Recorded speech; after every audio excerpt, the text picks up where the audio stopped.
What's going on, guys? Moniz here, and today I want to talk about the Acer Aspire 7. This is the updated model that they announced at IFA here in Germany. It's very attractive. They added a lot more power inside of it to give you more of a complete package while maintaining a thin and light form factor. Now, the cool thing about this design, it's utilizing the new i7-8705G CPU. If you're not familiar with it, it combines an Intel CPU with an AMD GPU. Essentially what you get is a CPU that's just as powerful enough as an i7-7700HQ from last year with a GPU that's as powerful as a 1050 Ti. Now, obviously this is not a gaming first laptop, but at least you have that option with that Vega M GPU. Now, other specs, 16 gigabytes of RAM. You can either get this in the i5 version or the i7, like I mentioned earlier, up to a 512 gigabyte NVMe SSD. This can be swapped out at any time. The RAM is also upgradable. You have a 4K display. I don't know the color accuracy of it, but I've been told around 98% sRGB and pretty high Adobe RGB.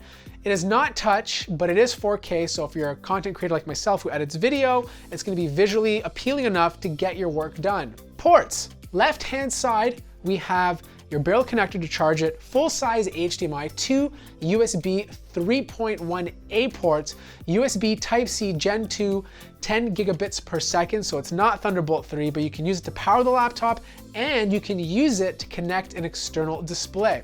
On the other side, you have your Noble Lock, you have another USB-A 3.1 port, and of course an SD card slot. Great for someone who's doing photography, great for someone who has a camera and wants to transfer their files much quicker.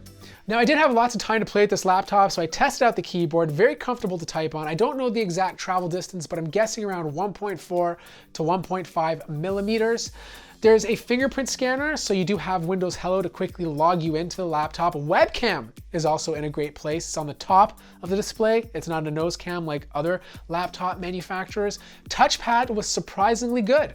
I got good accuracy when I was using it. It's using Windows Precision drivers. The click felt nice, so overall, no complaints there. I don't know what battery life is like, but if it's anything like the Dell XPS 2-in-1 or the HP Spectre X360 that use the same CPU and GPU, I'm guessing around 8 to 10 hours of use before needing to charge. So this is a great product for a content creator who likes to game on medium to high settings while wanting to carry something that's not ridiculously heavy like a full-fledged gaming laptop.